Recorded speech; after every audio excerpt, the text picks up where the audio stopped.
Hi friends, இது உங்கள் serial channel. இன்றைக்கி நம்ம இலக்கியா சீரியலோட ப்ரொமோ தான் பார்க்க போகிறோம். மறக்காமல் நம்ம சேனலை சப்ஸ்கிரைப் பண்ணுங்கள். வாங்க வீடியோக்குள்ளே போகலாம். இலக்கியாவும் கௌதமும் வெளியில் கிளம்புறாங்க. அப்போ ஜானு எங்கே போகிறீங்கப்பா அப்படின்னு சொல்லிட்டு கேட்குறாங்க.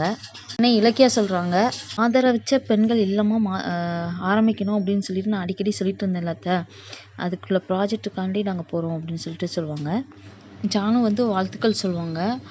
உடனே இலக்கியா சொல்லுவாங்க, கார்த்திக்கும் சொல்லுங்க அப்படின்னு சொல்லிட்டு இலக்கியா சொல்கிறாங்க. அப்போ எதுக்குப்பா அப்படின்னு சொல்லிட்டு கேட்குறாங்க. கார்த்திக்கும் இந்த ப்ராஜெக்டில் உண்டு, நாங்கள் ஜாயின் பண்ணியிருக்கோம் அப்படின்னு சொல்லிட்டு சொல்லுவாங்க. உடனே ரொம்ப சந்தோஷம் அப்படின்னு சொல்லிட்டு ஜானு சொல்லுவாங்க. இது எல்லாத்தையும் இரவி மாடியிலேருந்து பார்த்துட்ருப்பாங்க.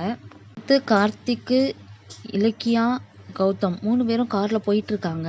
அப்போ திடீர்னு கௌதம் பிரேக் பிடிச்சிருக்காரு. கார்த்திக் என்னாச்சு அப்படின்னு சொல்லிட்டு கேட்குறாங்க. என்னன்னு பார்த்தா ரோட்டில் ஒரு பொண்ணு லிஃப்ட்டு கேட்பாங்க. அந்த பொண்ணை பார்த்தோன்னே நம்ம கார்த்திக் சிரிக்கிறாங்க, கொஞ்சம் லுக்கும் விடுறாங்க.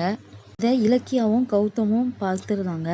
கார்த்திக் அந்த பொண்ணை பார்த்தோன்னே ரொம்ப பூரிப்பாகி நிற்கிறாரு. அடுத்து என்ன நடக்க போகுது? கார்த்திக் எல்லாத்தையும் மறந்து பொண்ணிட்ட பேசி ஏற்றுக்க போகிறாங்களா, என்ன நடக்க போகுது அப்படிங்கிறத முழு எபிசோடை பார்த்து நம்ம தெரிஞ்சுக்கலாம். மறக்காமல் நம்ம சேனலை லைக் பண்ணுங்கள், ஷேர் பண்ணுங்கள், கமெண்ட் பண்ணுங்கள், சப்ஸ்கிரைப் பண்ணுங்கள். நன்றி, வணக்கம்.